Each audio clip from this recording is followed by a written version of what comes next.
Señor, enséñanos a orar. Es la súplica humilde que los apóstoles le piden a Jesucristo. Y esa súplica sigue siendo igual de actual ahora que en aquel tiempo. Que Jesús nos enseñe a orar, a estar en contacto con Él y con Dios. Una oración de confianza, de entrega, con humildad, con sencillez, para cumplir su voluntad, como decimos, en el Padre Nuestro. Con ese deseo, ya sabes, como siempre, recibe un gran abrazo de paz. Saludos. El tema que nos presenta en la lectura de hoy es el tema de la oración. Es un tema complicado. Es un tema complicado porque, analizando un poco el sentir de mucha gente, surgen expresiones como, por ejemplo, yo ya no le rezo a Dios ni a la Virgen, a los santos, porque todo lo que le pido nunca me lo concede. También para otras personas, pues la oración supone algo de inactividad. Hoy estamos en la cultura de lo práctico, de lo útil, de lo que da fruto. Y aparentemente la oración es algo estático, no dinámico.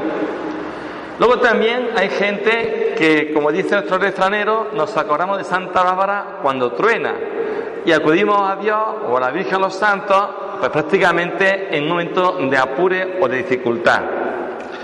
Y así podemos ir sumando esas dificultades, lo que supone estar en contacto con Dios, lo que supone la oración y el encuentro con nuestro Dios.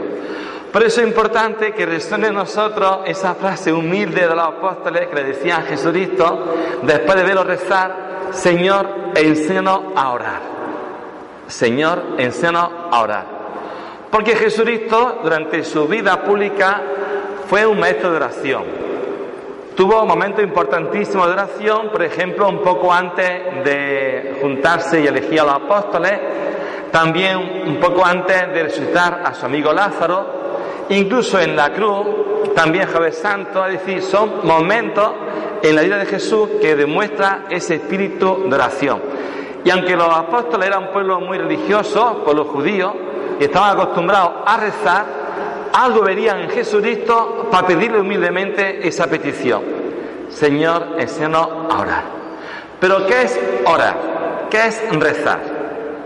Rezar o orar no es hablar a Dios. No es que yo vengo a la iglesia, le suelto mi rollo y me voy, o mi deseo, o mis peticiones, o mis dificultades. No es hablar a Dios, es hablar con Dios.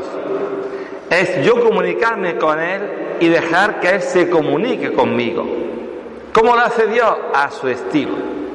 Dios nos puede hablar perfectamente con su palabra, y cogemos la Biblia y nos habla con su palabra.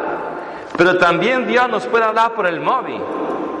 Ahora hay muchísimas aplicaciones en el móvil que uno, al leerla, viene la palabra de Dios y Dios me habla a través del móvil, y eso también es oración. Y luego los cristianos tenemos la riqueza tan variada de rezar. Podemos rezar a Dios leyendo, meditando, en voz alta, solo, en comunidad, rezándole, cantándole, bailándole, de pie, sentado. Tenemos una riqueza enorme frente a otras corrientes de oración.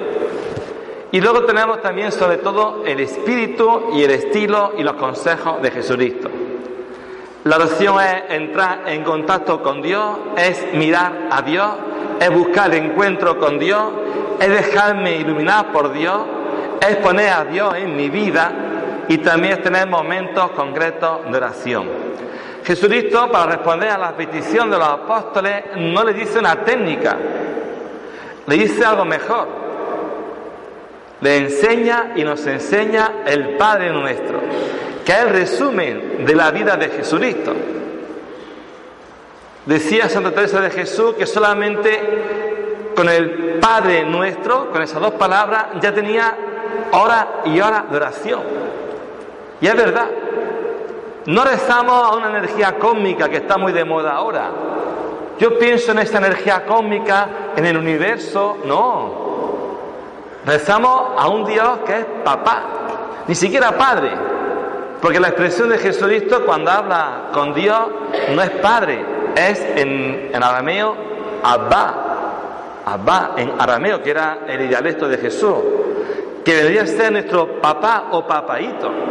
Claro, eso para los judíos era casi una falta de respeto, porque Dios lo veían tan elevado, tan alto, tan sublime, que decirle papaíto era casi una falta de respeto.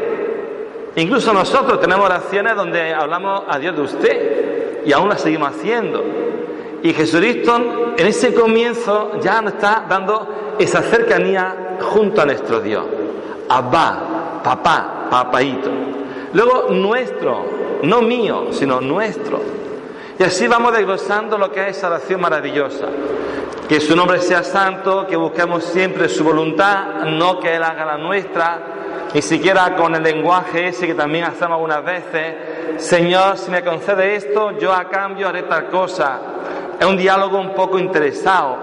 La actitud del discípulo es sencillamente abrirse a los planes que Dios pueda marcar en nuestra vida, sin estar nosotros ni Él tampoco condicionado a lo que le pidamos o lo que responda a nuestra vida. Luego también está esa petición para que el pan no falte, el pan del alimento y el pan, por supuesto, de la Eucaristía. También que lo defienda del maligno. En resumen, el Padre Nuestro es el plan de vida para un cristiano que tiene como base al propio Jesucristo. Luego también aparece al final del Evangelio la constancia, la perseverancia. Hay gente, como comentaba antes, que dice, yo ya no pido a Dios, porque le pido muchas cosas y no me las concede.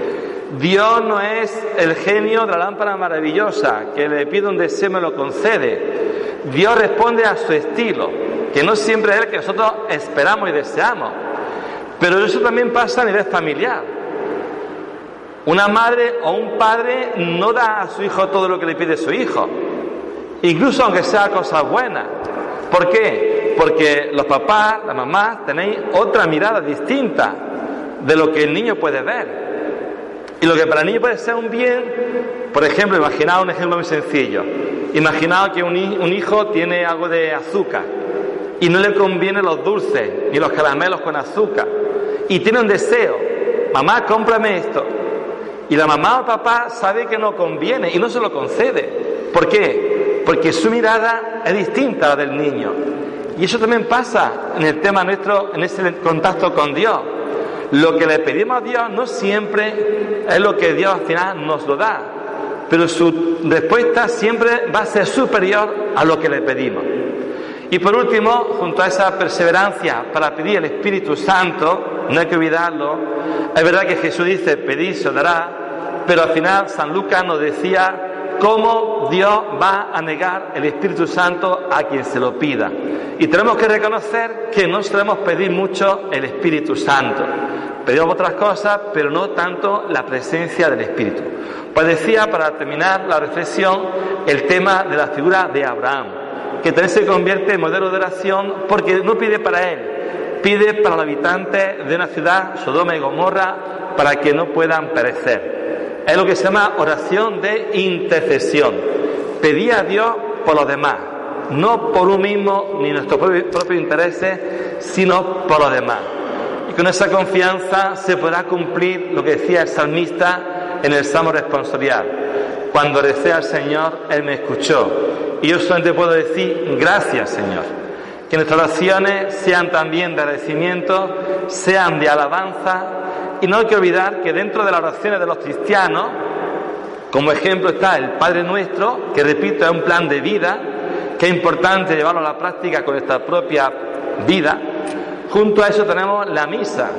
En la misa nos convoca Jesucristo, nos sentimos familia, damos alabanza al Señor, damos agradecimiento al Señor, reconocemos que somos pecadores, también pedimos al Señor por la paz del mundo. Es, digamos, la oración más completa que semana tras semana podemos disfrutar los cristianos. En definitiva, pidámosle al Señor con toda nuestra humildad aquella súplica de los discípulos: Señor, enséñanos a orar.